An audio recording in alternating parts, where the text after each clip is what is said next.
Good evening and welcome to the September 19th, 2022 City Council of Connersville, Indiana.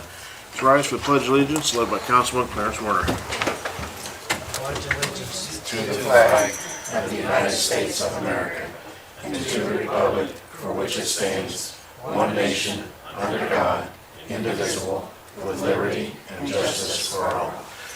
Perfect timing, right? That's great.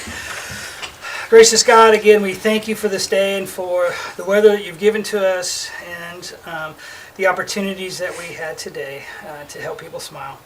We lift up this council to you, the members and the mayor, the leadership that this council provides. And we pray for their agenda that's before them and all those who are here to have business, a request, or whatever it may be that they bring to this council. We ask a blessing upon their families, the sacrifices that have been made. And this we pray in Jesus' name. Amen. Amen. Thank you, sir. All right. I'd like to welcome everyone. Please make sure your ringers are off on your cell phone. We'll begin with roll call. Councilman Collins. Here. Councilman Warner. Here. Councilman Barrett. Present. Councilman Williams Jr. Present. Councilwoman Phillips. Present. Councilman Robb. Here. Councilman Gray. Okay. I move on down to new business. I'm sorry. We have the minutes from the September 6th, 2022 meeting. Are there any additions or corrections to those? If not, I'll take a motion for approval. Motion. Second. Have a motion and a second. All in favor signify by saying aye. Aye. Any opposed, same sign. Motion carried. Move on down to new business. We have approval of pending ordinance 3827, clerk treasurer transfer. Pending ordinance 3827 is a transfer within the clerk treasurer budget, moving $400 from premium official bonds to office supplies. Any questions? If not, I'll entertain a motion to approve pending ordinance 3827 on first reading. So moved. Second. I have a motion and a second. All in favor signify by saying aye. Aye. Any opposed, same sign. Do I have a motion to suspend the rules? So moved. Have a motion and a second. All in favor signify by saying aye. Aye. Any opposed, same sign. And do I have a motion for third and final? Motion.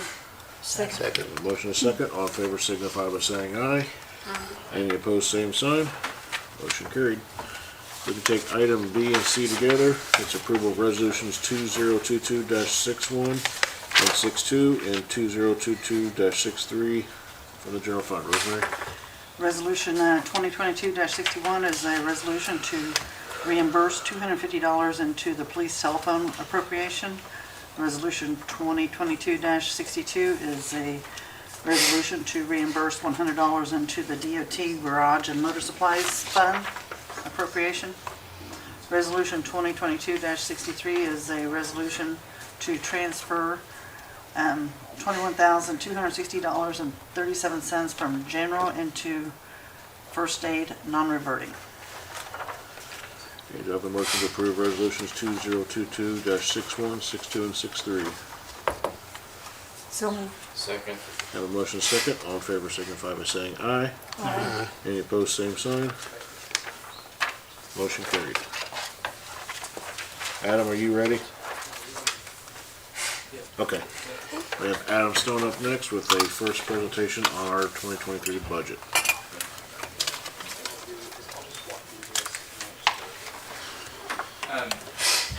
Good evening. Nice to see you all. My name's Adam from Stone Municipal Group.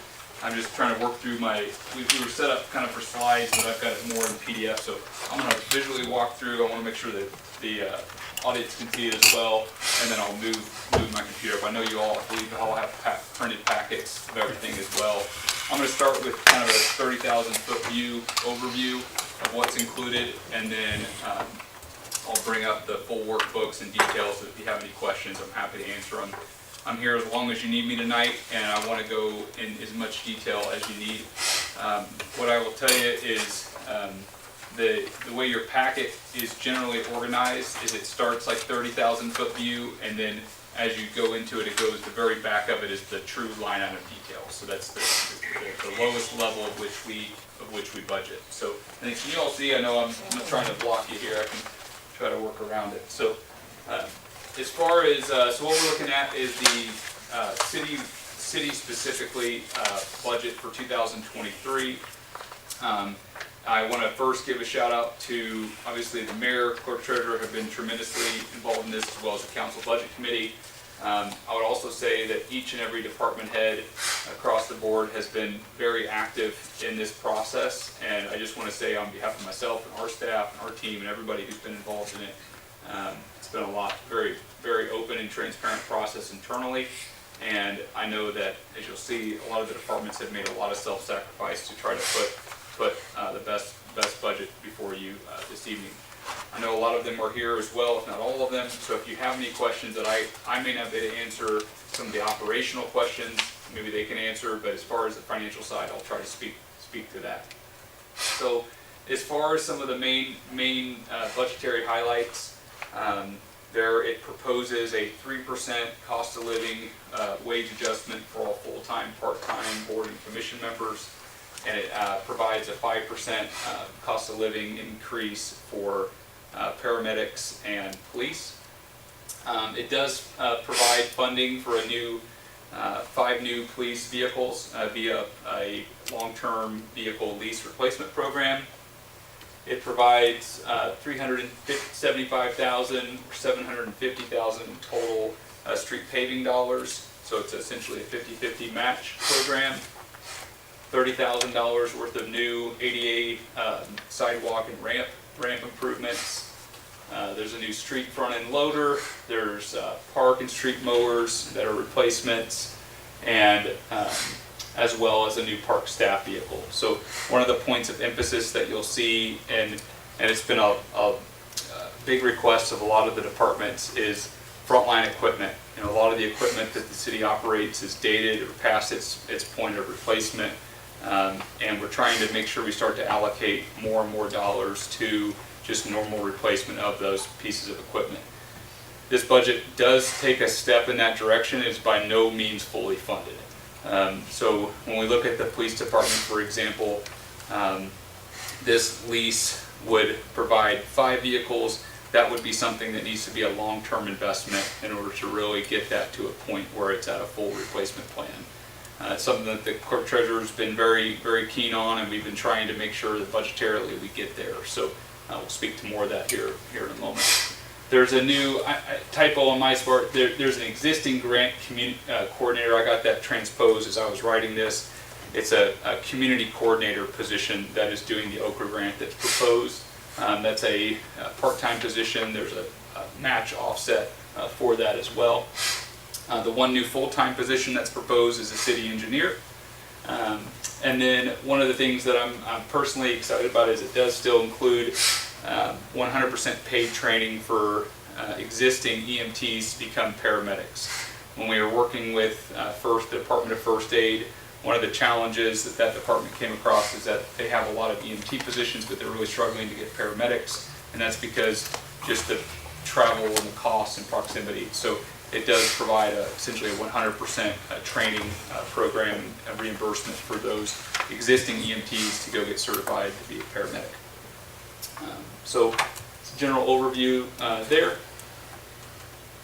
And then as far as any kind of general updates on the financial side, and then I'll let the mayor and clerk treasurer speak if they want to say anything, is I think there's a lot of things that have been incorporated in that I think are just going to be foundational for the community moving forward. One is, you'll see in your packet, it's kind of the yellow printout, if you have it in color, is the 8-year capital improvement plan.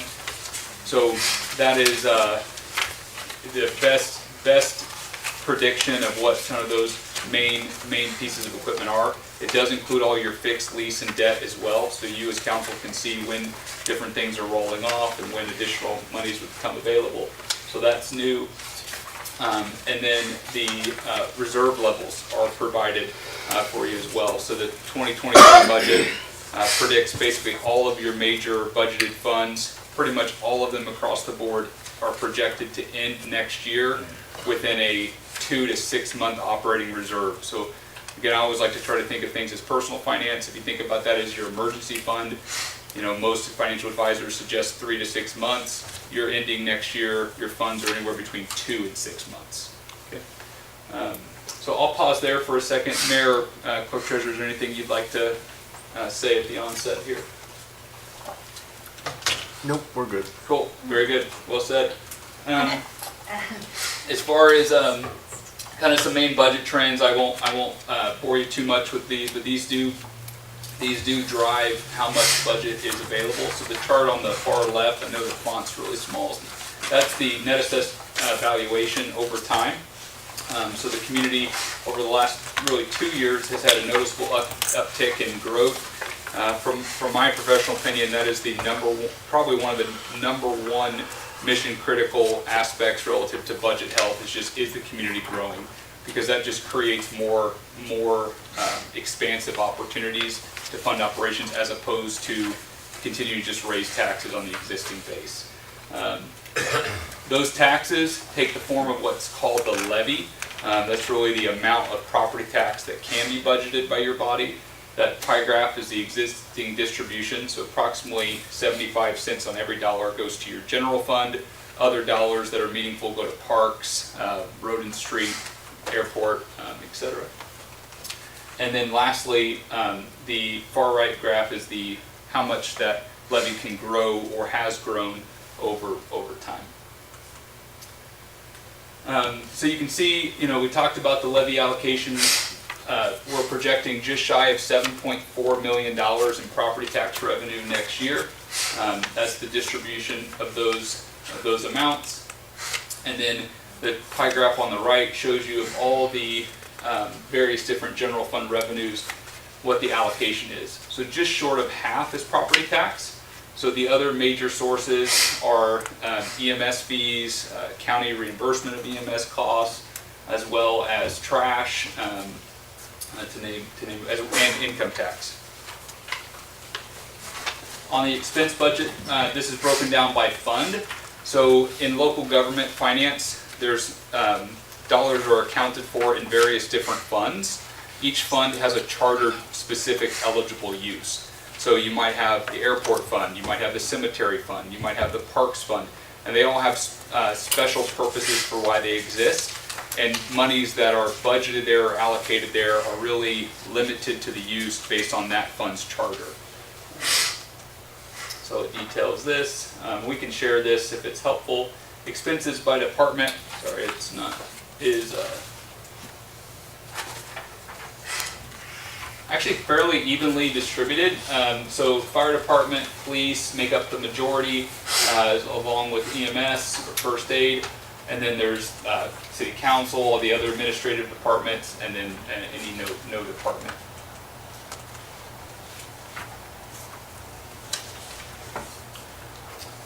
Classification is an interesting one. So the total proposed budget for the city next year is $16.7 million. The total allocation of spending is something that I would encourage everyone to get a good working understanding of. The approximately almost 62% of the total budget is just in salaries and wages. That's actually not fully representative because there's things like health insurance and other costs that also factor into that, pensions, for example. Other contractual services, and then capital outlays and supplies. So one of the things that's becoming really critical and will become more important over time is not only to continue to allocate money towards personnel, make sure that you have the folks that you need when you need them, but also that you have the equipment for those individuals as well. So in my opinion, this slice here, yeah, right there. That, in my opinion, is one of the structural challenges that we need to work through. Less than 1% in capital replacement and capital outlay is a challenge. I personally would like to see that in like a 5 to 10% range over time. Okay. Now that might take 10 years to get there, but I would tell you that over time that's going to get closer. That would give you about $1.5 million per year to invest in fire trucks and police cars, and that gets a little bit closer to those numbers we've been talking about. So got some growth and opportunity to do that, but that's something that I think you as council can certainly help with over time as well, is just make sure that that is needs to be a priority area.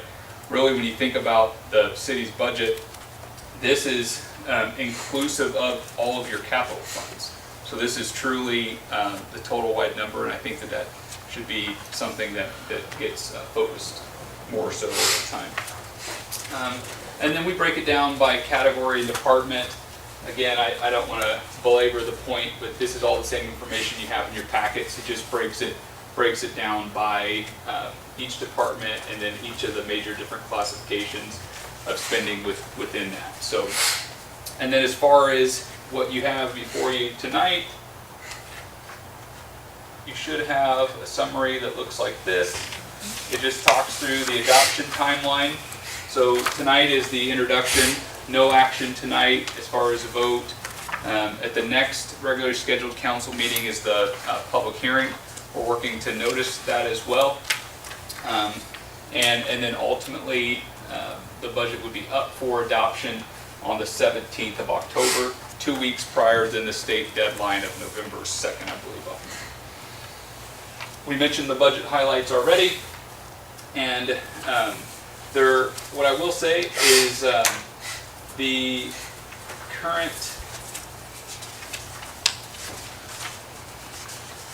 budget as proposed. Try to make that a little bigger. Can you all hear me okay, by the way? Okay. Yeah, that's my wife. I can project pretty loudly if I need to, so I can speak louder if necessary. But the reality is these are all the different funds of the community. So a lot of them, there are some one-time. So like you'll see in Fund 4401, Cumulative Capital Improvement, there's a planned large bulk mulch purchase in that. All of the capital equipment that you saw highlighted is included in that.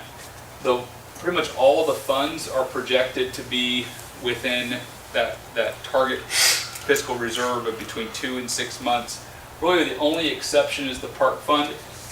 We have had conversations with the park superintendent. We plan to go to the park board and start to encourage them to think about various different ways that they can look at their own program revenues to make sure that they're looking at controlling revenues that they can control to get that up. But it's not a dire situation. This is a projection, right? So this assumes they spend 100% of the remaining budget this year and 100% of next year's budget. But in a sense, we do want to call that out as just a cautionary area.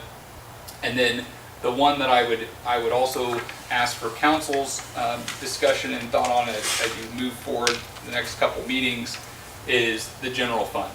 So the general fund right now is projected a revenue next year of $11,894,000 versus expenses of $12 million. So one of the things that came up in the discussions were, we essentially preparing a revenue budget for the community, and that's somewhat of a new exercise. And in doing that, we can try to show you what we think the net budget result is. Obviously, I think everybody here would prefer that be a balanced number. I will tell you that departments have gone and done a lot to try to bring their spending down, with the exception of reducing staff. And one of the ways you can kind of check that is when you look at the projected 2023 budget, it's actually about the same spending that was around 2021.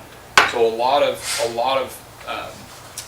budget reductions have already been proposed to try to bring that down. That in itself is going to be fairly challenging, admittedly, to do when you consider inflation, you consider all the projects and those kind of things. So I think where we're at now is we're approximately $135,000 projected to be in overspending. A couple footnotes there. One, there's an $80,000 one-time election expense budgeted. Okay, so just that rolling off into 2024 fixes that number by $80,000. So that's one thing I would consider. The second is, while $135,000 is a lot of money, and we prefer not to be in a deficit, it's also only 1% of your general fund budget, and it's less than 1% of the total city budget. So when you think about it in the context of a bigger picture, it doesn't put you in a negative cash balance position, even with the,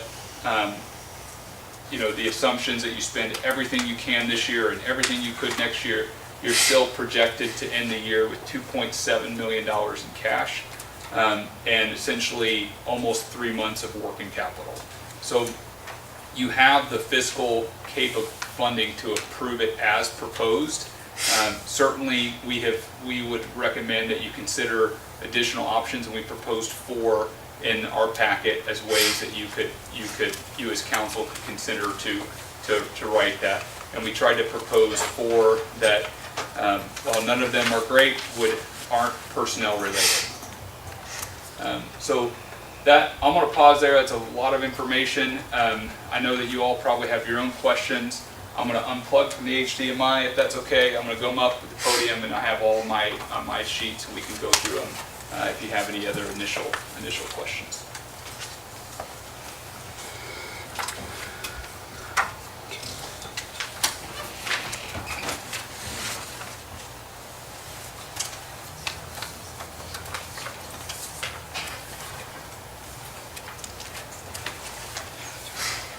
Okay, so the only other thing that I would want to call out, just for as you all study this, and I know it's a lot of information, so my goal this evening was to try to just help you kind of contextualize it and then let you all review it and study it. The first couple pages is the kind of fund summaries. So as you look into the actual packet, you'll see fund level summaries for expenses, fund level summaries for revenues, and then as you keep going down through the information, you'll see all of our levy calculations, and then you'll see it grouped by expenses by fund and by category, and then ultimately by position, and then ultimately by projects, and then the final packet, the kind of the big sheet at the back, is the actual kind of budget line items. So there's a ton in there, but at the end of the day, what I would point you to is just start at that summary page and then drill down as you want. We've tried to present it at multiple different summary levels, either by fund, by department, by line item, by category. And the result is I think the only other thing I will say is that the proposed budget as is actually essentially keeps tax rates basically the same. With the growth you have, it's actually projected to actually have a slight decrease in tax rate year over year, and that's largely because your net assessed value grew faster than the levy growth. So with that, I'm happy to go further in any questions you may have. You talk about the appeal process. Yeah. Being up until now. Yep. So I know when a couple meetings ago, we had a decision to make on if we could even start to pursue the levy appeal option. We did that, and as we went back through it, the state publishes a certain number we have to benchmark to. They published that finally in August 25th. It came in a little bit higher than our guidance line is. That number that they put in is appeal adjusted non-farm payroll for the last trending 6 years. We were using the kind of levy growth number. When we got the state actual number, with it coming in higher, it disqualified you by basically 20 basis points. So good news, bad news. So the bad news is that means we can't pursue a levy appeal for this year. What that means is we also did not have to use it for pay 23. So when we get into next year, that is, you don't lose that option. We lost it for this year. Okay, so when we're able to calculate pay 23, we'll be right back at it. But the reality is you have to have met or exceeded it by 1.02, and you came in at basically 0.82. So you grew it basically 82%, if you can think about 80% of what you needed to grow it over the last 3 years to qualify for the appeal. And that's what's caused some of the challenge as well.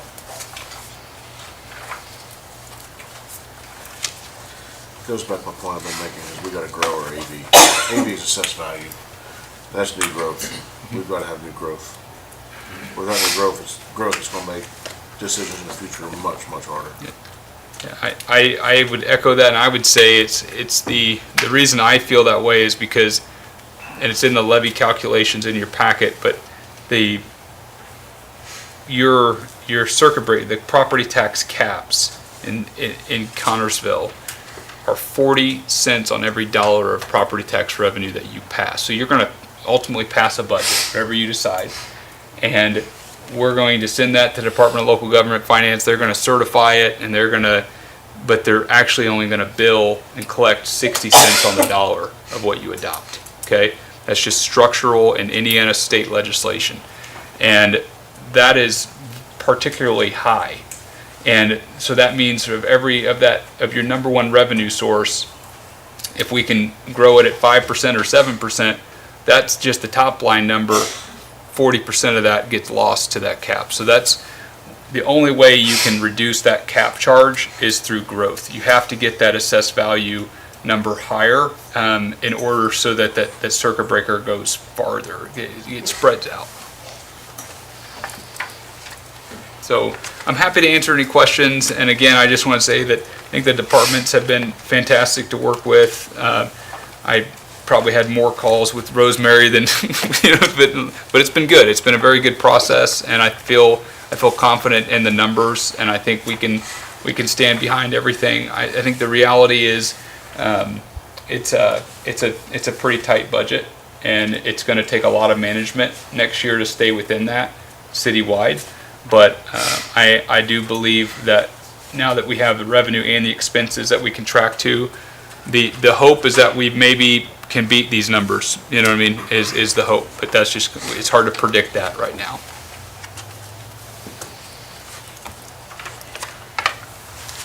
I know that's a lot of information, but if you have questions, now's the time to ask them. And if you get questions or dissecting through it too, you can contact Adam, talk to him, or send him an email. I understand it's a ton of information, and I have over the years been accused of giving too much information. I would gladly take that over being accused of not giving you information. So you know how to contact me. I'll have one-on-one conversations with anybody at any time. You know, my job is to educate and inform. Your job's to pass the budget, right? And I think our job is to make sure that we've given you every bit of information from as high level to as low level as you could possibly want. What I will tell you is that page right there that you're looking at, that one, that is the lowest level of detail. And I have that in Excel or a PDF if you want it, where you can zoom in and make it a lot more legible. I know that's kind of an eye exam, but that is truly the most granular detail. There's nothing different that we're looking at. And that's that's every single expense and every revenue for that matter. And you asked me how much detail to give them. My answer was, more More, information the better. Yeah. Don't know anything about it. Give them all information they want. Yeah. So that concludes my introduction tonight. I know the major next step is advertising the Form 3 and noticing for the next public meeting. So that'll be important at your next meeting. That'll be open and closed as a public hearing. We'll advertise that as such. We typically advertise with a very pessimistic AV perspective, just to make sure that the tax rates and those kind of things are conservative. So you may see that in the Form 3. But again, at the end of the day, these are the budget numbers. So this is what the internal projections are. This is what ultimately will be loaded into the city's accounting system and financial system for purchasing and payroll and all those things. Okay, very good. A lot of homework here. Yeah. And like I said, please, I don't expect you to. The expectation isn't that I would say key in on the the things that are important to you, Right. And then if I would really encourage you to look at it at the fund level and then dig in where you want to and where you need to. We did include notes, so if there were major adjustments in that kind of final pages, you'll see some notes that are just breadcrumbs to help all of us, for that matter, remember why we changed it. But and then I've included a couple past years of actuals in there as well. So if you want to look at actuals for 2021 or year-to-date. Our projection for this year is in there. So look at it, let us know. We'll welcome any questions or items that you have. As far as kind of budget mechanics, typically speaking, you can reject, you can amend, you can move. What I will tell you is that moving fund to fund is not as simple as just one thing, because they each have their own different chartered purpose. It's not that it can't be done. We got to work through it, right? It has to have certain criteria. I would also say adding to the budget is actually a lot harder to do than reducing the budget. So because we run into publication notices and those kind of things. But otherwise, I'm here to answer questions, and that's what I want to be able to try to do for y'all. Okay, with that being said, Yep. I know it took a while to get this, but you can see why it took a while. Yeah. He's been building all these spreadsheets, and it's been phenomenal. Every time I look at it, it just blows my mind how you can do all this stuff. But we also need to go ahead and advertise for a public hearing. So we'd like to ask permission to advertise for the public hearing for our budget hearing. So moved. Have a motion and a second. All in favor signify by saying aye. Aye. Any opposed, same sign. Motion carried. We'll get that advertised with the published date, and we'll let everybody know what that is. The actual, Unless you know what it is. the actual advertising is in Gateway only. That is where all the numbers will be. It does not have to be in the newspaper anymore, just in Gateway. Okay. That's good to know. Okay, Cool. thank you, sir. All right, thank you all very much. Thank you. Yep. And the dates are on Adam's first sheet. It says Gateway will be updated by the 23rd, and the public hearing will be on October 3rd. There you go. Thank you. Okay, let's move on down to department reports. Chief Harden.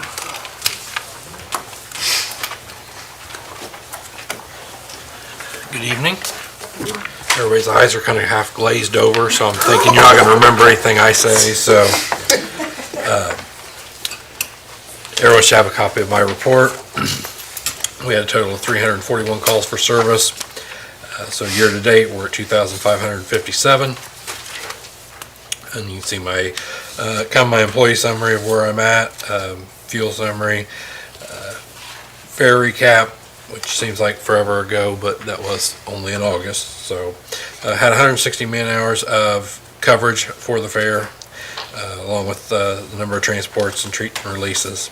We had 6 man hours for covering football games and 3 for harness races.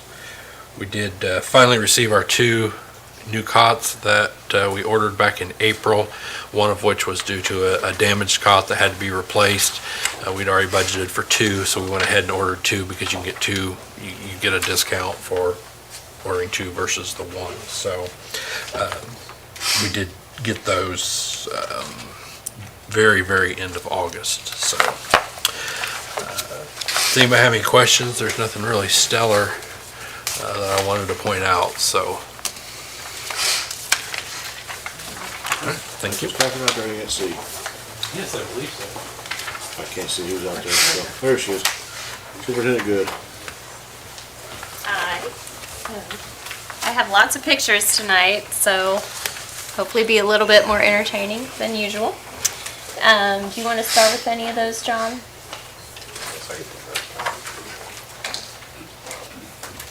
One thing I will talk about while he's getting those is we had a baby at the park. My secretary, Kate, had her baby, and we have a new employee for the next 6 weeks. Her name is Letitia Hawley, and she is doing a phenomenal job. She's caught on really fast, and among many other things, she has already helped me implement a new deposit policy at the park. So just so you guys know, we are now not holding any deposits at the park office. We're sending all of those on to Rosemary's office, and then they are refunded through Rosemary's office. So the only change for a customer is, like, instead of Jenny coming in and me handing her deposit straight back to her, I have to claim it in, and then Rosemary will mail it.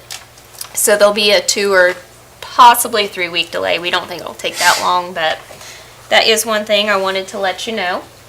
What you're looking at right now are upgrades to the little bark park. We just got this stuff. We actually put that on the other side. That's in the large bark park.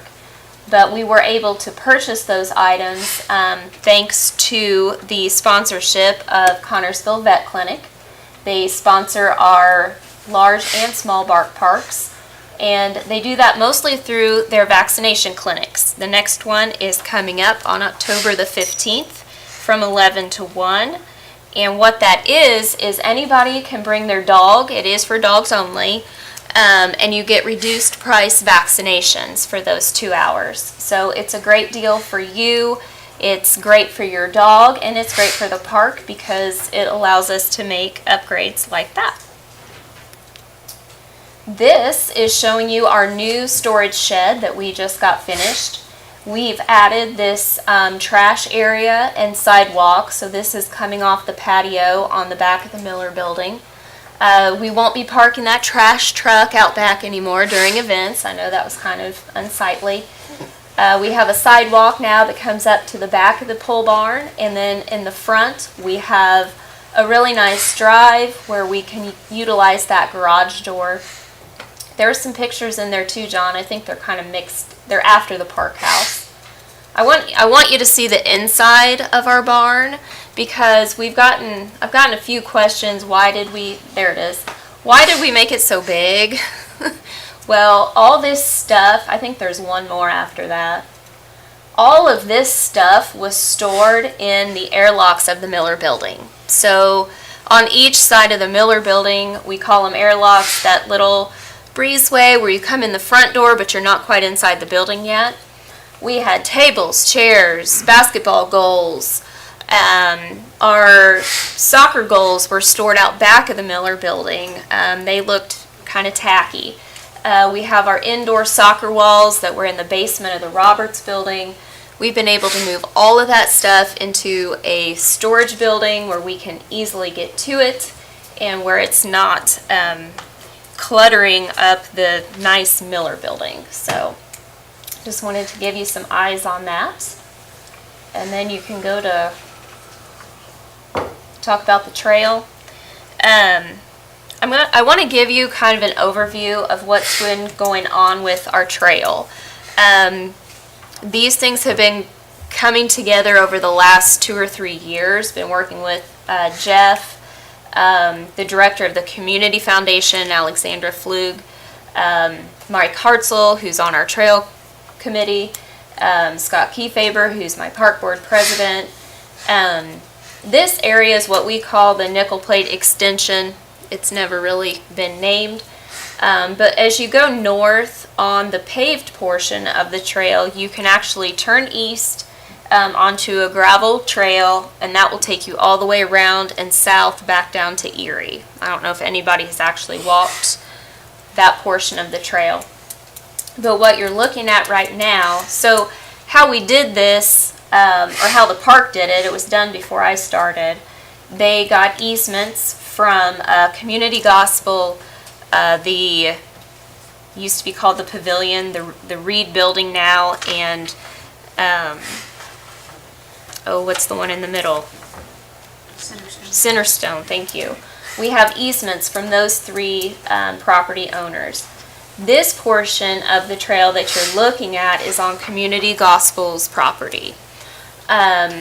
When the the stone was being put down when I started, like the week I started in 2019, the stone was being put down. For whatever reason, the trail was put in such a position that it was too close to the creek. We started with probably 25 feet between that orange fence and the edge of that cliff, and now we're down to probably 5 feet. The erosion, it might stop there, it might keep going, we don't really know. But what I had put in your packets was, and Jeff actually had this idea, which was a great one.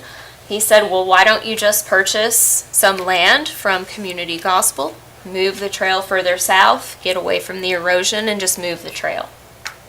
We had tried up until that point of working with the DNR on construction in a floodway. that process in itself was going to be about $50,000, and then that did not include fixing the erosion problem, which that would have been hundreds of thousands. Mike Bottomley had got an estimate from someone here in town. That's just not an option for it's 3/4 of a mile of trail. That's just not a good investment. So what I had included in your packets was a proposal to Community Gospel from the park, including the foundation, since they had gifted us the money to buy that stone. We wanted to keep them in the loop of the project. Unfortunately, the church declined our offer, so we will not be able to move the trail south. So we're still working with Jeff to see what, we want people to be safe. I don't want to close the trail down, but, you know, we're just really struggling with options. So we can't get back there with any kind of equipment. It's just too dangerous. We can't get that close.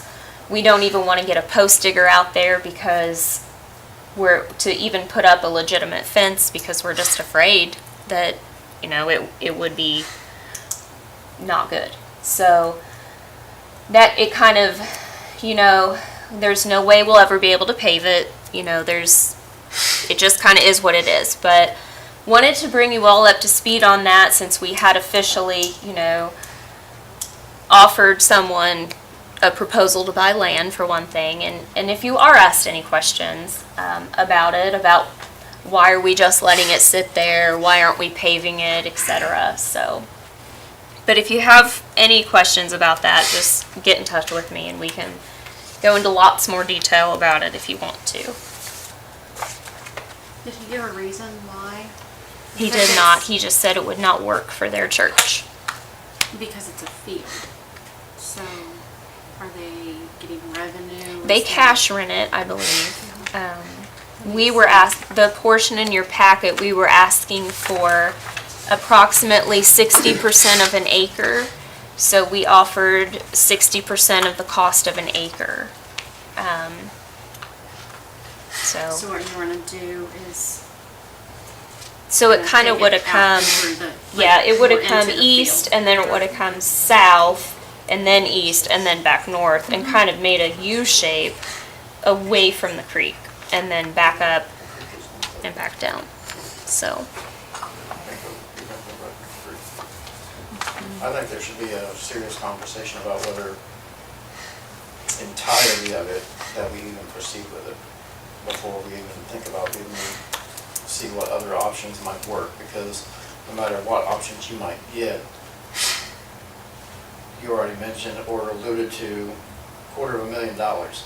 And we just have a budget here in front of us. yeah, doesn't make sense. Well, 136,000 short. Yeah, but if we were able to purchase the land like we wanted, then we wouldn't have, those expenditures wouldn't be there. Oh, right, yeah. Not necessarily true, because that would be on the land, but then you've got to think about the entire complete project. So once you're done with the land, once you're done with that particular part of the trail, then you're going to lead people right back out into a city street.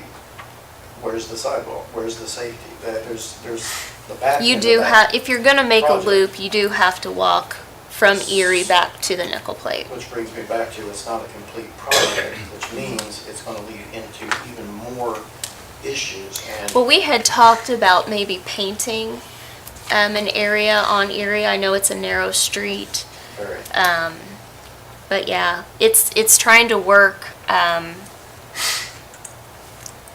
it's kind of making the best of what you've been handed in one way, but, just because I have a coupon for a certain amount of Yeah. money, doesn't mean that. well, I and have a the budget foundation had contingency. made a $15,000 investment back there, so we didn't want to just Right. throw our hands in the air, but yeah. I understand what you're saying, yeah. But I don't know how much you guys get asked about trails, and this has kind of been a lingering project, I guess, and then we tried to really make a good push on it and got shut down, so. We get asked about trails quite a bit, actually. Do you? Yes. And if I remember correctly, and this is going back 4 or 5 years, we tried to purchase the easement as far as putting in a sidewalk, and none of the property owners. The property owners there were against would- it, Yeah, yeah. putting a sidewalk in front of their businesses, they were against that. Mm-hmm. But I will say, it is not a high-traffic area. Yeah, I So- walk it quite often.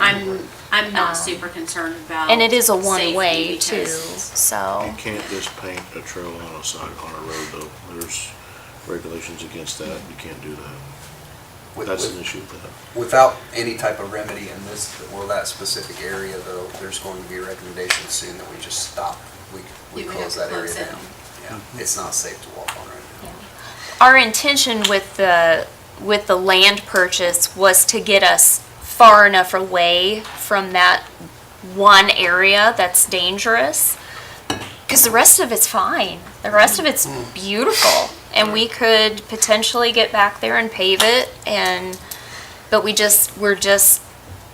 our hands are just all tied up with this erosion, because there's no sense, it's, for one thing, we can't physically do it, and for another thing, there's no sense to invest in paving if it's just gonna fall over the edge of a cliff. So, we wanted to get far enough away where, you know, in our lifetime, it would be okay, but.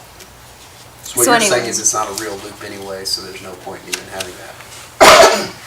Are you allowed to do like a painted path? I thought we talked about that Can't do on, the street. If there's Oh. if there's not a feasible way to complete a project and ensure the safety and security of the public, whether it's one person or 100 people walking on the street, it's very foolish to go down a path where you start this project and continue to invest money in all of this if you're going to lead to a potentially negative result. yeah. And it's a path to potentially nowhere. Well, I'll be talking more with Jeff about, I just didn't want to come out and shut this down without you guys kind of getting the overview of what's been going on the last couple of years, so, yeah. I understand your point, though. I mean, there's nothing we can really do about Erie. So, anyway, another cluster at the park is the park house. I wanted to let you guys know the Board of Works did give me permission this afternoon. Our intention with the park house is to tear it down.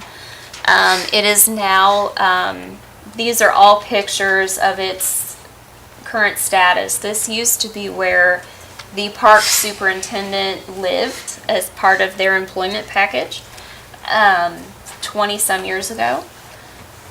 We were using it for some storage. We took everything out and moved it to our new barn. It would easily cost tens of thousands of dollars to bring it into any state of repair, and we don't really have any use for a house.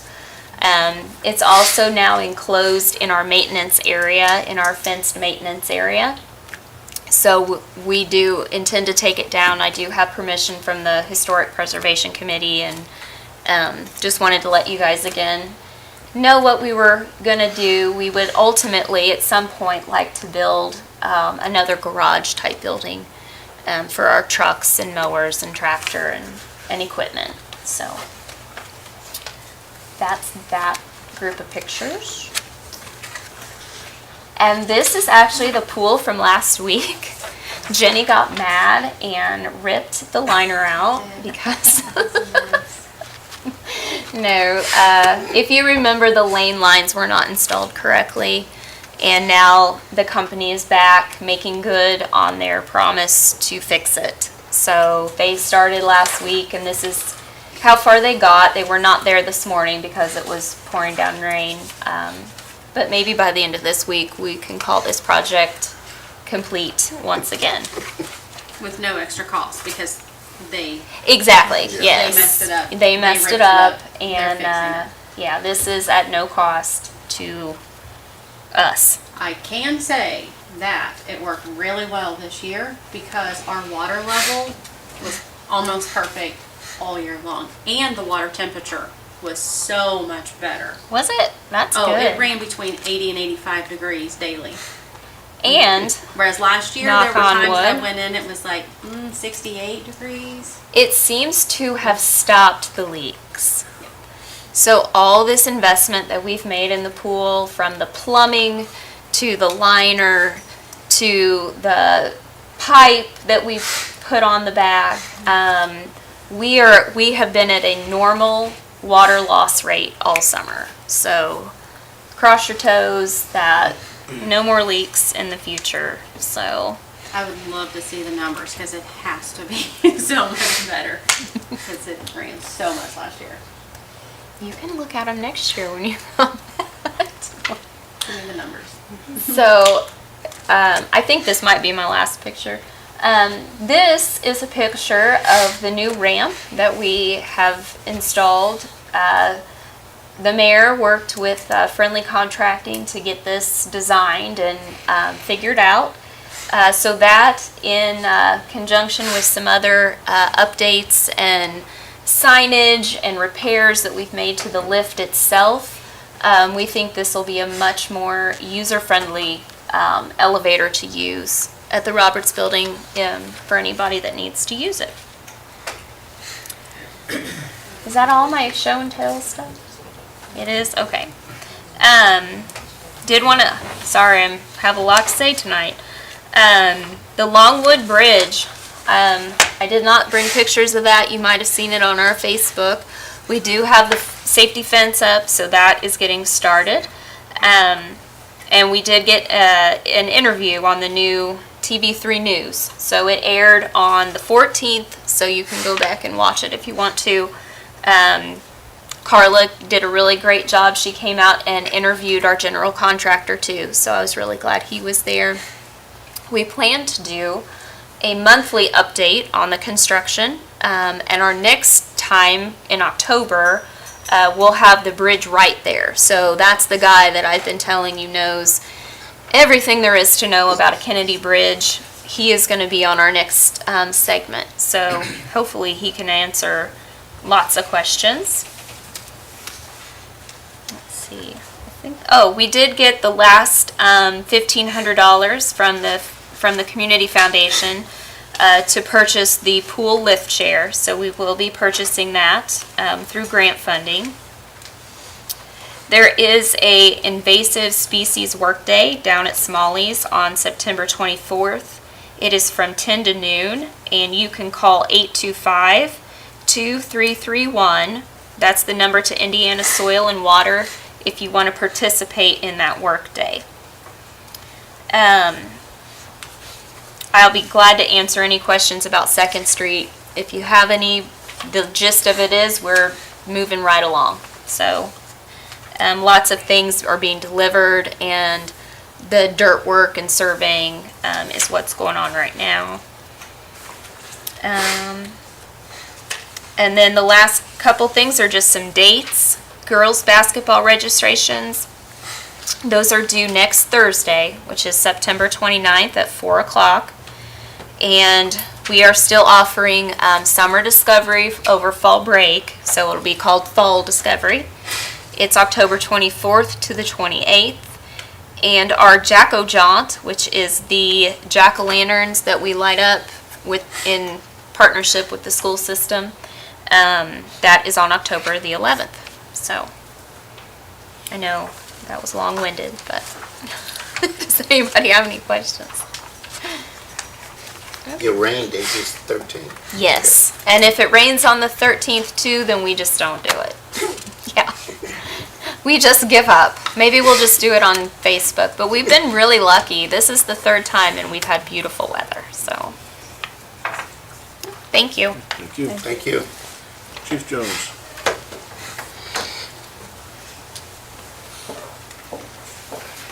Good evening, council. The monthly report for the Connersville Fire Department. We will start off with overtime. Overtime was up in August. Couple injuries combined with the heavy vacations. Overtime was a little over $15,000. $752.94 was FLSA, and the remainder of that was manpower shortage.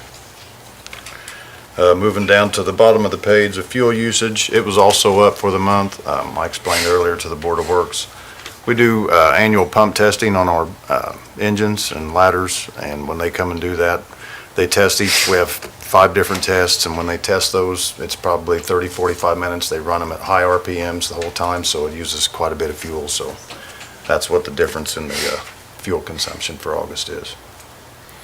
Any questions on that first page? All right, we'll move on to the incident report. For August, we had a total of 190 incidents. 78% of those are EMS related, 22% fire related. And then below that, you'll see a summary on categories of the different incidents for the month. Following that, you'll see a total for the year through the end of August. We have 1,348 incidents. Once again, 78% of those are EMS related, 22 fire related. And then you'll see a summary through the end of August on the runs. After that, we have our training report for August. You can see 3 pages of training that the guys did. They did quite a bit of training for the month, a total of 81 and a half instructed hours of training. As if you read through there, you can see the variety of training that they do. They do several different things. They do a pretty good job of putting on training each month.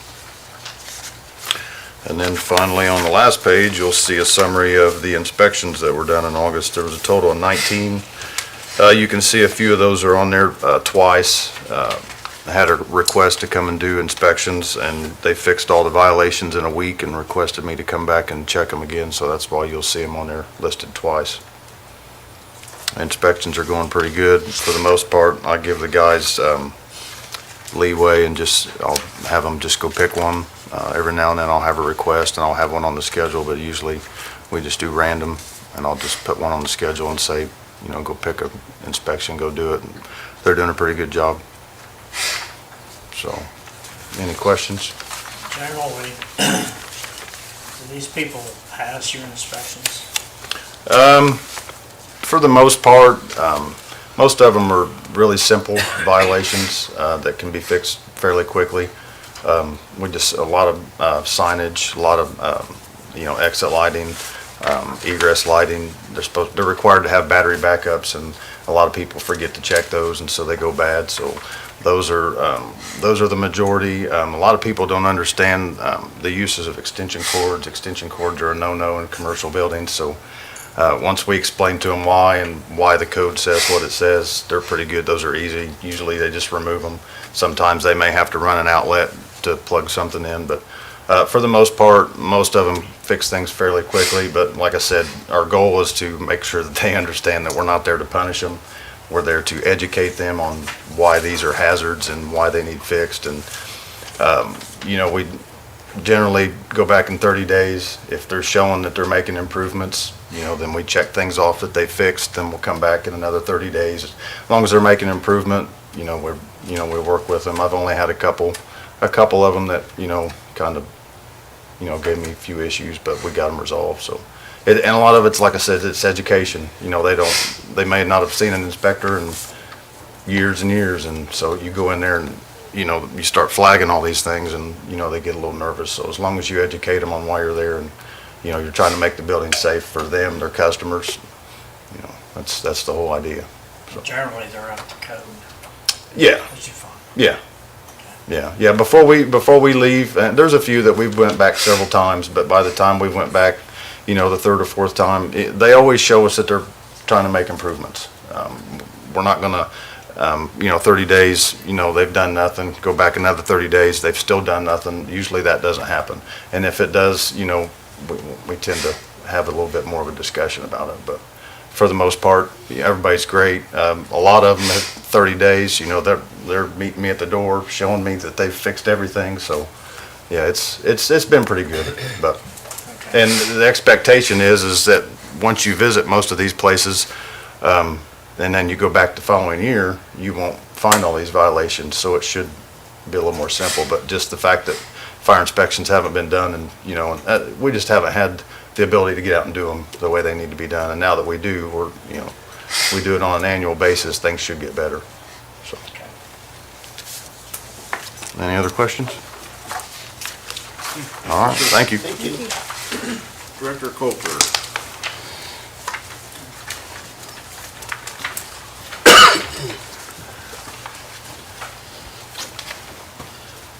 These guys seem to think I'm gonna take a long time tonight, so I'm gonna surprise you and be quick. The utility report, Mike's not able to be here tonight, so thought I'd go over it real quick. The fund balances are in pretty decent shape. Water's sort of treading along a little bit, but all the other two departments are doing pretty well. We have,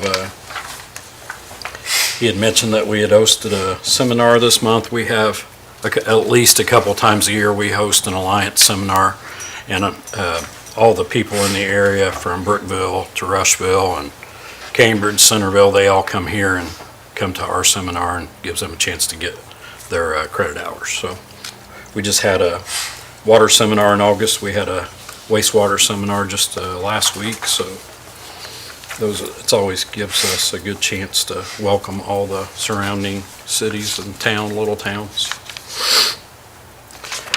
Got any questions about the utility report? The street department, I'll give you transfer first. We had about 917 tons in August. About half of that was from the trash truck picking up, and the other half was people bringing to the transfer station. We had about 24 tons of recycling that was dropped off. We had 369 loads of brush dropped off during the month of August. At least 369 people brought some brush down to the site. And I wanted to take the opportunity to tell you that we're going to close the compost site the first 2 weeks of October because we have to do grinding and try to catch up. If you've been down there, you notice it's getting pretty full. So they're going to spend a couple of weeks while they're closed. It's just not safe to do grinding while they're open. So hopefully we can get caught up or get the biggest part of it knocked out, make more room down there, and make sure that we don't get in a situation where we have to have somebody come in and pay them a lot of money to grind up all the limbs for us. So large item pickup is over for the time being. We will probably restart it again over the winter when it's weather permitting, after we get done crack sealing next month and leaf pickup during November. We'll see how that goes weather-wise. We'll see what the weather's like. And the last thing is we mowed 19 properties last month, and that's been pretty steady all summer long.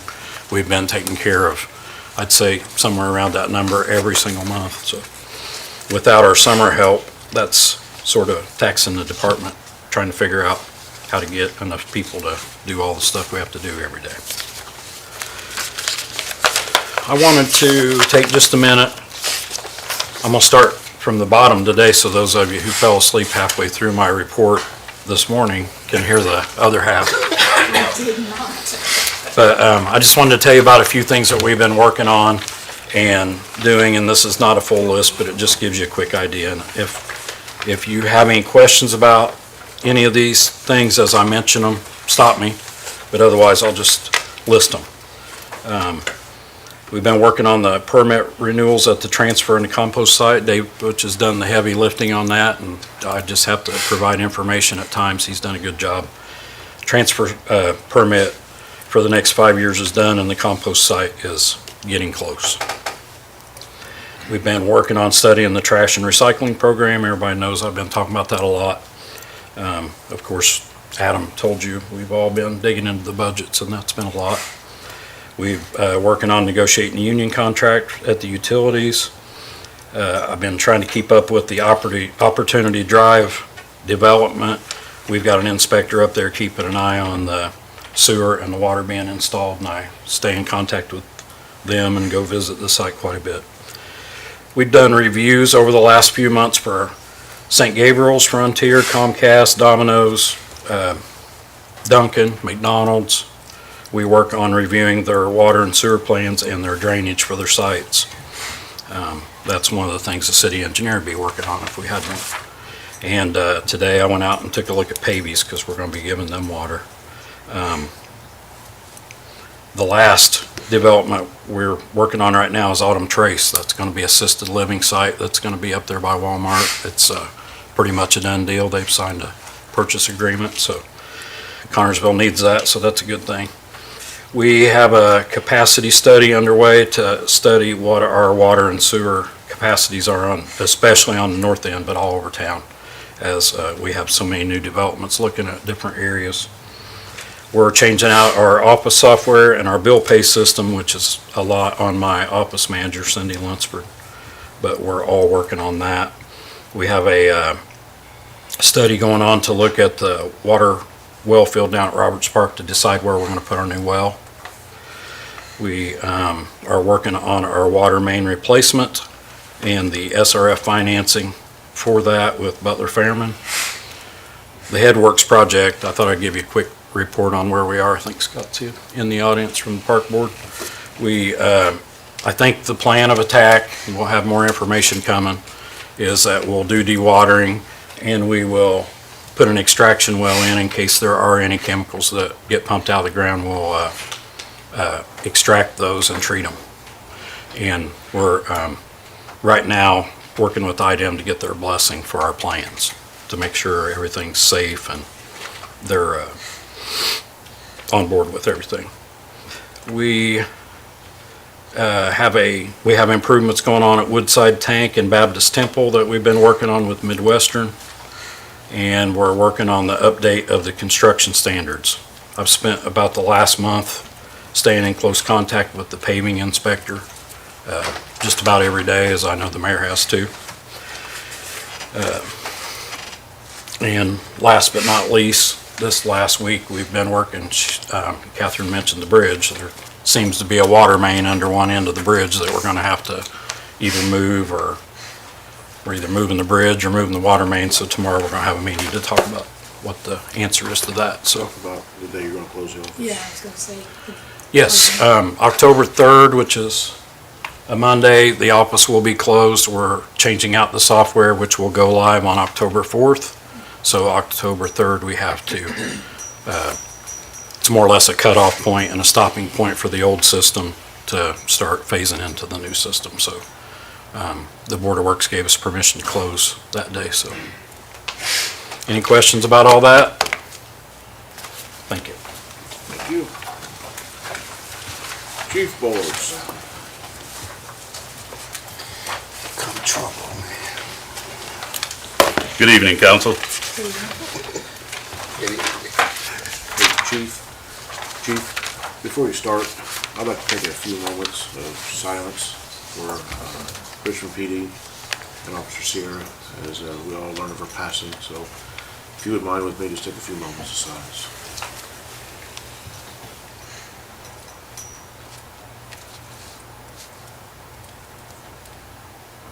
Thank you. Thank you. Thanks for recognizing that, Mayor. Well, I want to get Frank, but he's been a little late. All right, we'll start out with the August monthly reports. Our overtime so far is staying about the same. Right now, we have 3 officers at the academy. Been there a couple of weeks now, still got a long ways to go. So that's going to affect some of our overtime here in the near future. We do have one officer that's in our FDO field training program, Officer Leon. He's coming along fine. We anticipate him to be out on the road helping out with some of those shifts prior to him leaving for the academy in January.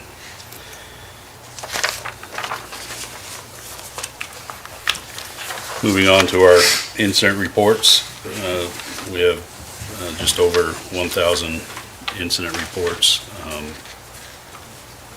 It seems to be that our traffic accidents are up approximately 50 or so accidents in August. Is there any questions on any of our incidents on this sheet?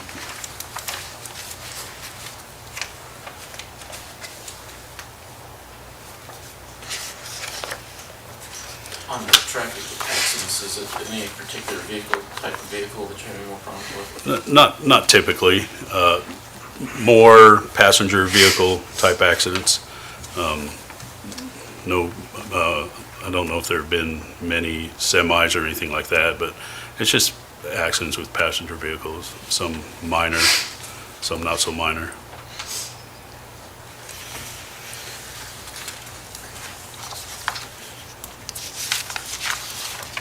I was given, Nick Brown, our ordinance enforcer, gave me his list of houses and businesses that he's working on, and several of you have ridden with him. We invite you to ride with him if you have any concerns in your area. Make him more aware of your area. It helps a lot. It's an eye-opener. It is. I mean, he's got a lot. He does a lot. He's constantly busy, so. I know our last meeting was in between council meetings. From year to date, he had over 2,000 contacts. So he's staying very busy, and he had almost 600, not necessarily violation, but issues he's working through with people. Some of them are violations, so. Right. There's a lot going on there. He stays very busy. That's all I have for the monthly reports. Earlier this afternoon, I presented 2 items to the Board of Works. They are promotions inside the police department. The first one was after Detective McQueen retired. That left a vacancy in our detective division. Earlier, we advertised within the department for letters on who would be interested in being a detective. Those were gathered. We did interviews and presented names to our review board, and we selected Officer Josh Tudor to be our new detective. Officer Tudor has 5 years on with us.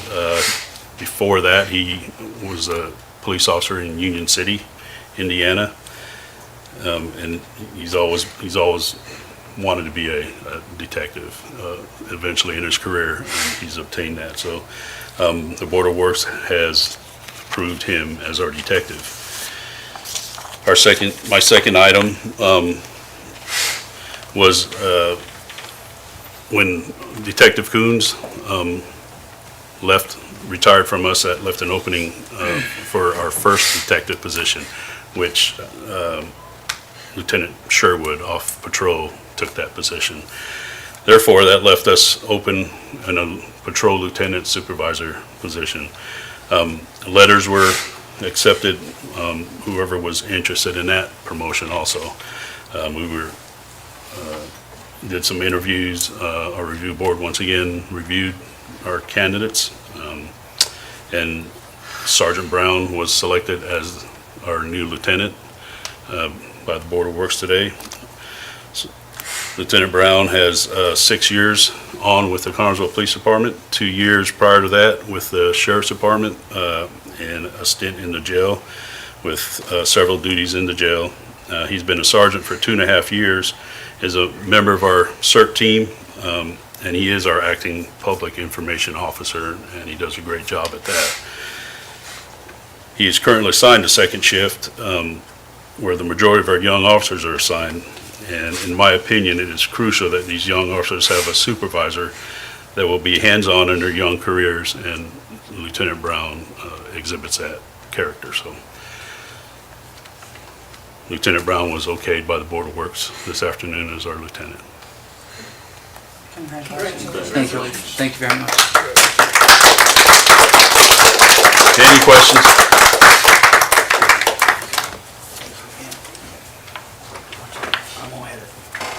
I do have one question. Did you win? They won. Thank you, sir. You thought I asked you. Thank you. Thank you very much. About got hurt. Thank you. Thank you, Council. Thank you. Thank you. Director Pause.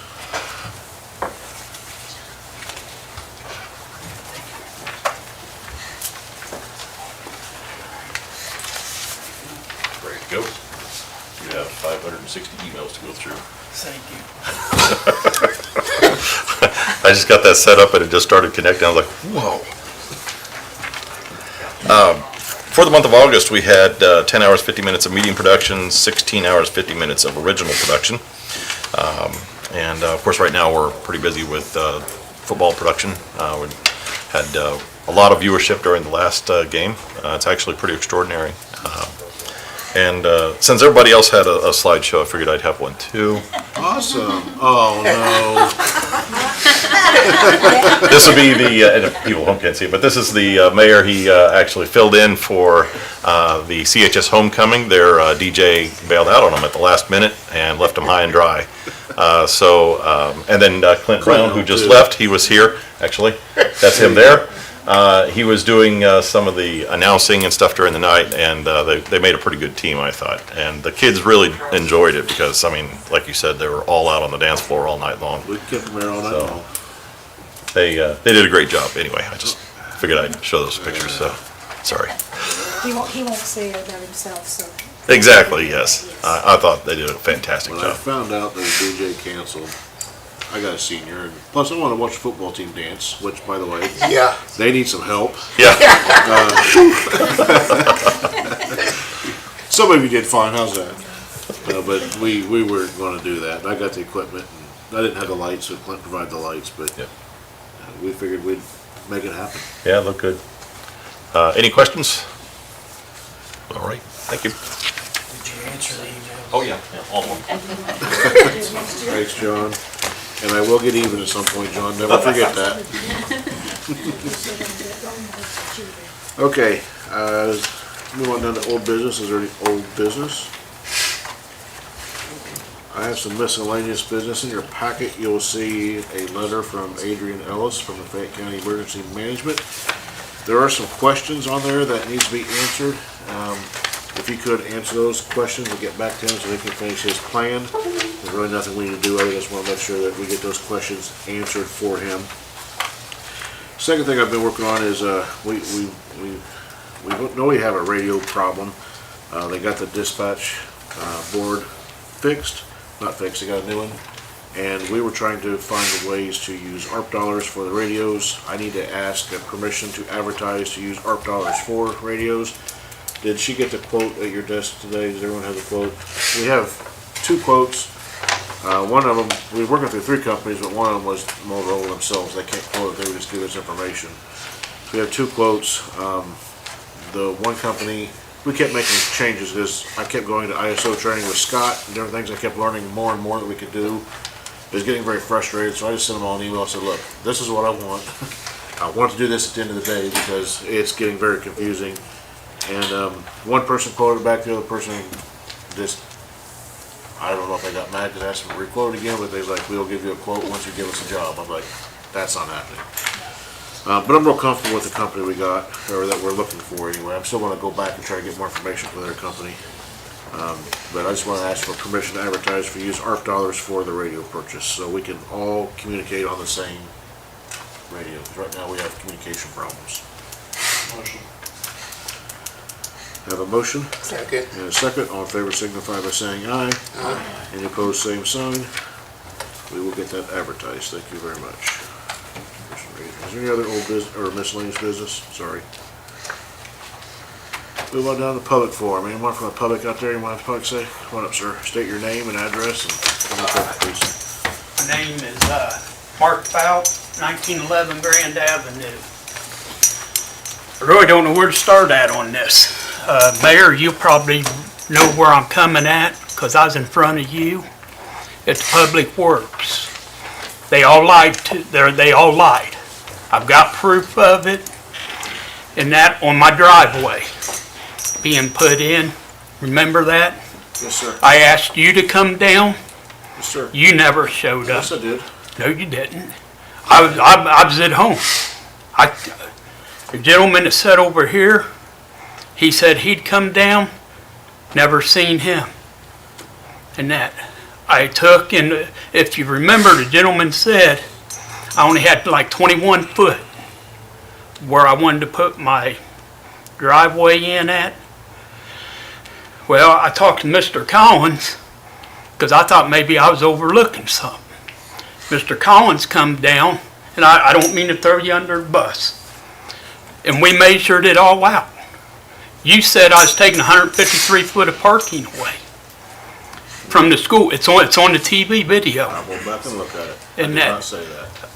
The ordinance does so- read if you have access in the back of your property to a garage or access through an alley, that is your access. But everybody has access. Now, I'm going to finish up here, and then you guys can do what you want to do. but I want to know where it stands. You go 4 houses north of me, and the guy put in a parking area just like what I wanted to do, blacktop. Nothing's, When? he just put it in. Well, then I'll have to send the orders And out that- because you didn't get permission to do it. And the Mulger House, CRF or whatever they want to call it, is on the corner of 19th Street. They tore up the back, put a driveway and a sidewalk in. I walked down there and I asked them. And I got the name at home. I think it was Nebbit or not Nail or somebody, a contractor that does it. I said, where's your permit? He goes, we ain't got to have a permit. I said, yeah, you do. He goes, no, we don't. He goes, I said, who told you that? He goes, Brad Calder did. Said CRF does too much money in this town that they can get done whatever they want done and not have to have it done. And Brad Calder told him that. Brad, you out there?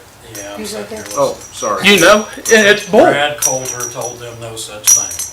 They sat there. I don't care who told you that. I never said that to nobody. Well, it seems like a lot of stuff's awful funny that people's being able to do, and I They can't. just didn't know about it. We didn't know about it. We do now. And that, so now what, you gonna make them tear them out? I guess the ordinance officer will go out there and look at it. We will send them to look at it and see what's going on, but yeah, it's gonna be a problem. And that, because, I mean, I've got enough room. Every one of my neighbors has got them. Just because I put a garage up in the back shouldn't matter if I have to walk. The way the ordinance reads, if you have access to the alley, that's So when that's what it's- you're supposed to use. So when it snows, the plow truck has to come down through and plow that alley. They do plow the alleys. No, they don't. They don't plow mine. I go out with the tractor when it gets bad enough and plow my own. So what about company during baseball or basketball Yeah. games? I'm sorry? What about our company that comes from up north down to visit during basketball games, where they're gonna park? In the front is public access. Okay? So why can't we have a drive so they have somewhere to park their Park. vehicle during a basketball game on Friday and Saturday? Park in the back alley access, if that's where, No. that's access. So the crackheads can steal all my shit.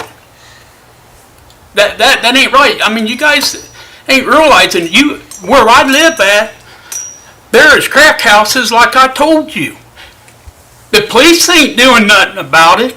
The police won't even make them move the cars at the corner of 20th Street and Grand, where you can't even get out and there's signs no parking. But I'm not supposed to be upset about it. I have a hard time walking from my garage to the front of my house to go inside. But yet people can take and put whatever they want in. Come on, there's a little double standard here No, it's now. not. We don't know about it. It's not a double standard if I don't know about it. Now that I know about it, we will take care of. If I don't know about it, I'm not lying. What about the lady that said here, when I come up here, when I walked out of the meeting, she said, oh, what we told him, we better get in writing because we ain't got nothing in writing. Look on the camera. Look on the video on it. Okay. Because I kept all of that too. Okay. But I want to, I want to be able to put my drive in. And you're saying I can't do that. The Board of Works turned it down. They denied it. Yeah. So I need to go further? Because there's no reason I shouldn't be able to put it in. I pay taxes on my property. This is the most corrupt town that I've seen with some of the people that's involved. Mark, In that.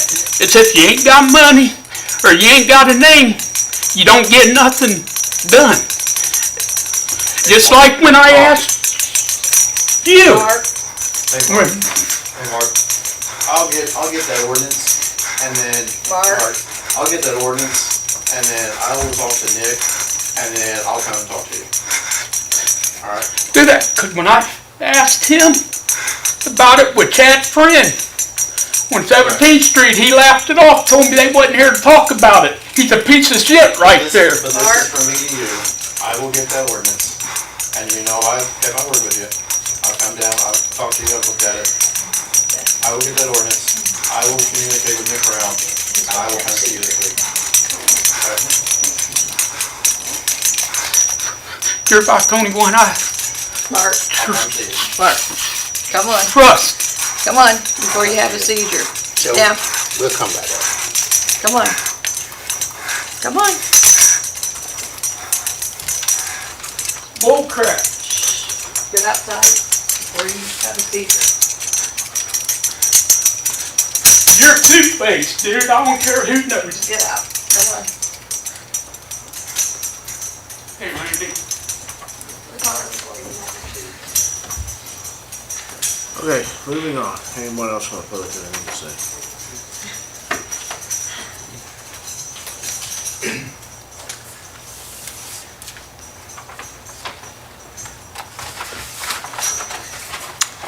Good evening, council. My name is Judy Mahurin. My husband and I live at 714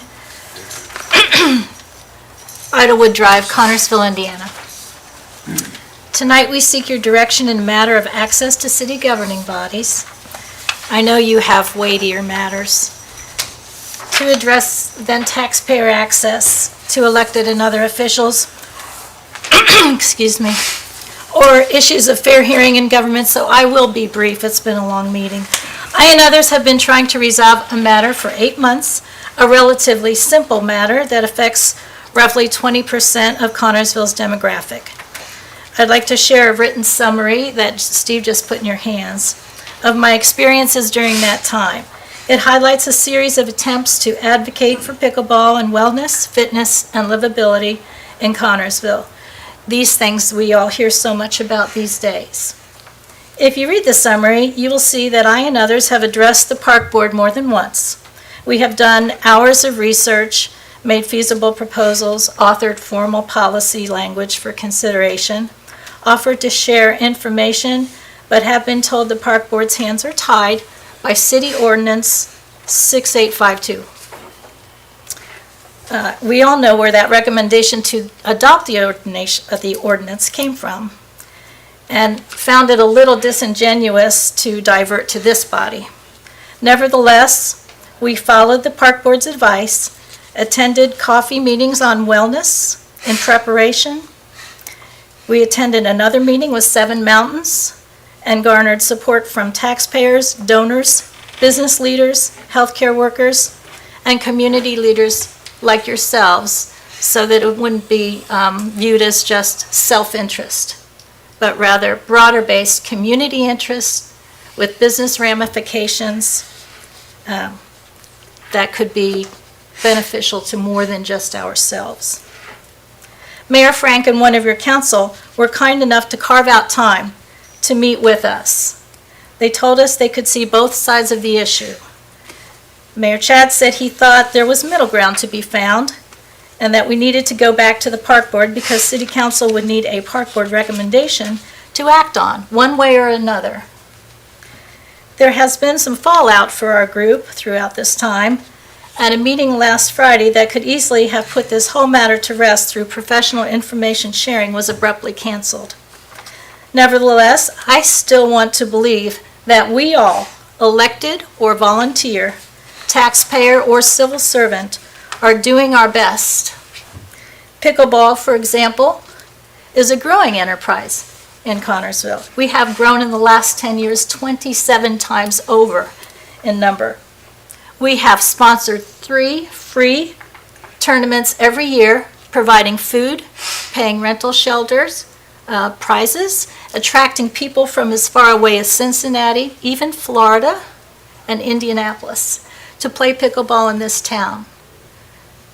We sponsor 1 corporate tournament a year, in which last year we handed over to the park over $2,000. This year that revenue grew by 75%. We intend to continue growing that tournament and our organization, and would like to see those monies stay right here in Connersville, in Fayette County. We offer free classes on pickleball and PE credit to a local school.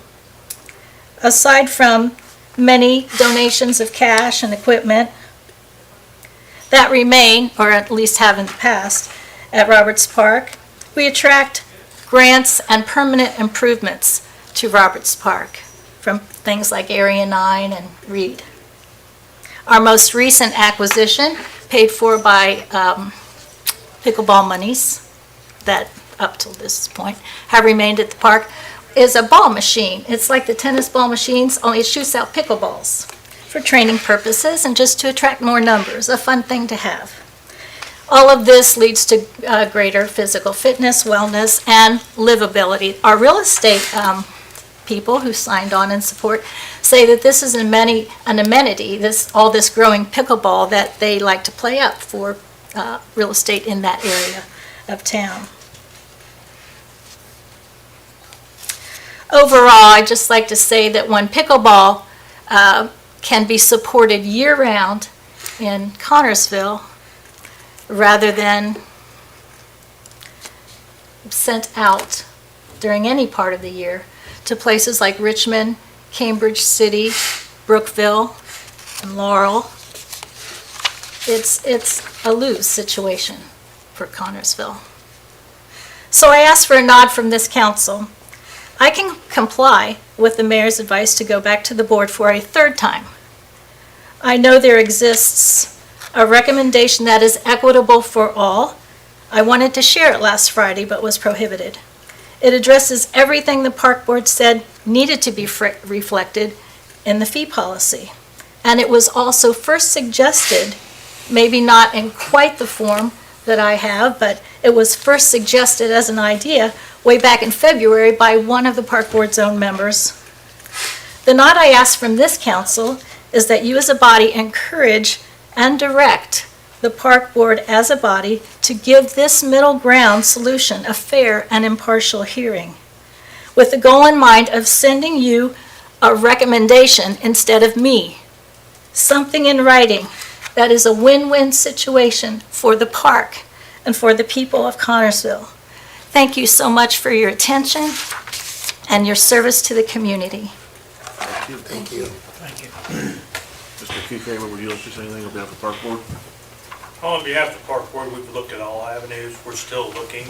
We're trying to find a avenue that works best, that doesn't, because we put out, I don't know if you saw, we put out I did see that. an option for community. Everybody's looking at the 5 to 7 range. So right now, the numbers hit that the last I saw.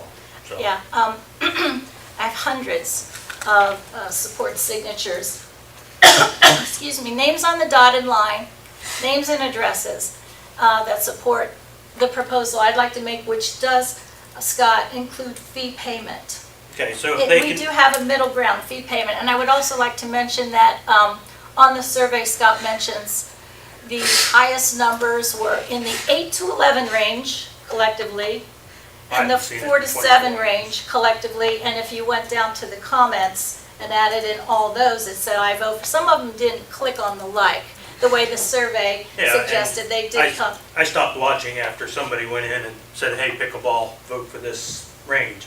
That kind of skews the whole study, so, which makes it sort of unfair. Maybe, but the So survey. the other side to that is we did put up a fee schedule for it, so you're talking about a fee schedule. Yes, sir. We changed it for pickleball and volleyball to make it fair, and that's where everything went awry.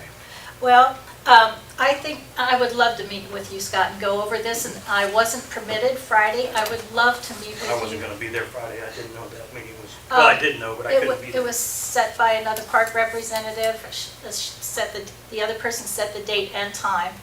Okay. A council member who was invited showed up and was admitted, I was not. I think there's just, I don't want to get into that part of it because, anyway, I even forget what I was going to say now, but something you said about skewing.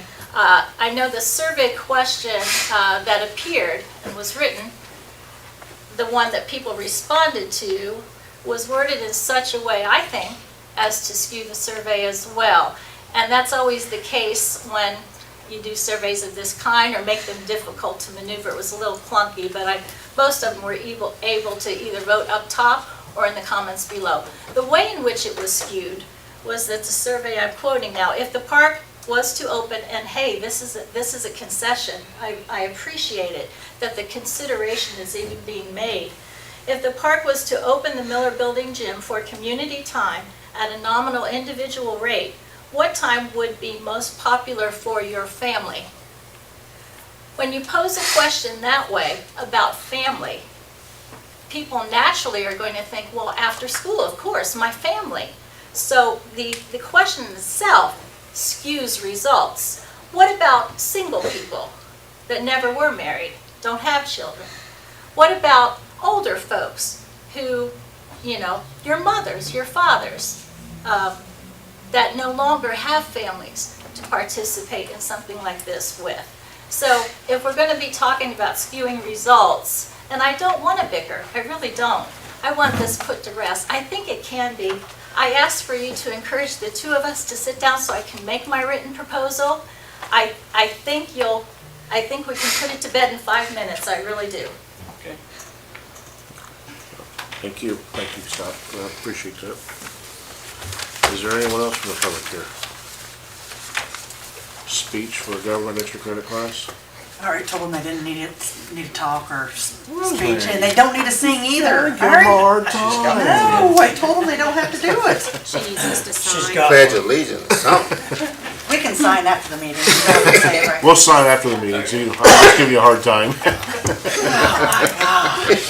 Hey, I always give people a hard time, so. Yeah, If not, nothing personal. I know it's been a long evening, I told you it was gonna be long, but thank you for your participation, and we can take a motion for adjournment. So moved. I have a motion and a second, all in favor signify by saying aye. Aye. Any opposed, same sign, motion carried, thank you very much.